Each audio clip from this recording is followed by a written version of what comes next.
Time बनने के एक मौका मिलता है, तब पार्टी के अंदर ऐसे कुछ लोग बैठे हुए थे जो सामंतवादी सोच के साथ में कि पिताजी का टिकट काट दिया जाए।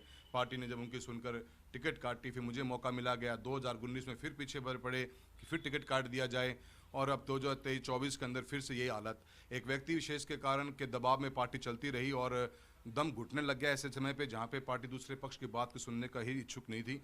प्रदेश के हमारे जो अध्यक्ष रहे उनका मैं विफलता मानता हूं कि कभी भी उन्होंने इस पहल को शुरुआत नहीं करी, और किसान कौम की तरफ से हम आते हैं, हमारी सोच रहती है विकास का काम कराना, सच्चाई ईमानदारी के साथ में हमने लोकसभा के अंदर बेहतरीन कार्य करवाए, डेवलपमेंट के नए आयाम खड़े करे, और भारत सरकार की जितनी भी स्कीमें थी उन स्कीमों का बेस्ट एग्जीक्यूशन चूरू के अंदर कराने का काम किया।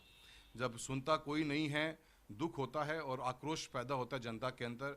जनता की आवाज़ सुन के जब जाती है तो जनता को महसूस होना चाहिए कि आज कोई वहाँ पे ऐसा व्यक्ति भी है किसी एक पक्ष को सुनेगा, पर एक व्यक्ति के हाथों में पार्टी चली गई, उसका खामियाजा भुगतना पड़ा, और आक्रोश जो हमारे लोगों में था उसी कारण हमें दम घुट रहा था हमारा बहुत ज़्यादा, और हमने इस भारतीय जनता पार्टी का साथ छोड़कर कांग्रेस का दामन थामा है और कांग्रेस परिवार में शामिल हुए हैं। सब ने हमारे को मान सम्मान दिया है और आज एक जिम्मेदारी सौंपी है।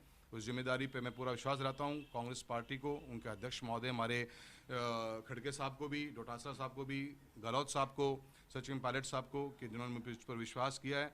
पूरी मेहनत करेंगे और कांग्रेस को जिता के लेके आएंगे चूरू जिले से। सर वही 2 दिन पहले देवेंद्र झागर जी को टिकट मिला है आपकी जगह पे, हमने उनसे प्रश्न के लिए सवाल किया था कि उनकी जगह आपकी जगह उनको टिकट दिया, तो उन्होंने बड़े भाई कहा, बड़े भाई हैं हमारे। देखिए वो बात एक अलग है, आज जिम्मेदारी उनको पार्टी ने दी है और किन कारणों से दी है, किस व्यक्ति के कारण दी गई है, मुद्दा वो है इस बात का।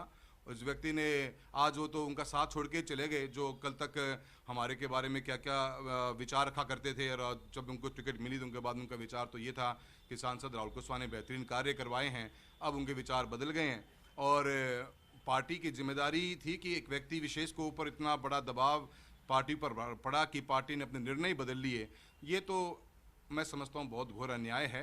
33 साल का सफ़र किसी एक परिवार का एक पार्टी में हो और पार्टी को खड़ा करने में इतना मेहनत करी गई हो, साथ बड़े हों, किस कारण से, वो कारण मैंने जानने की बहुत कोशिश करी, कभी मिला नहीं।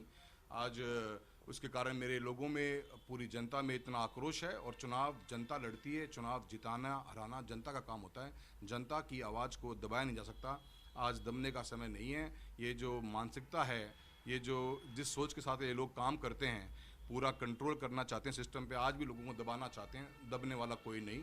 किसान कौम पढ़ लिख चुकी है, आगे बढ़ेगी और जनता की आवाज़ चूरू के अंदर इस बार कांग्रेस के पक्ष में जाएगी। सर 25 सीटों में से कितनी सीटें बीजेपी को नुकसान होगा?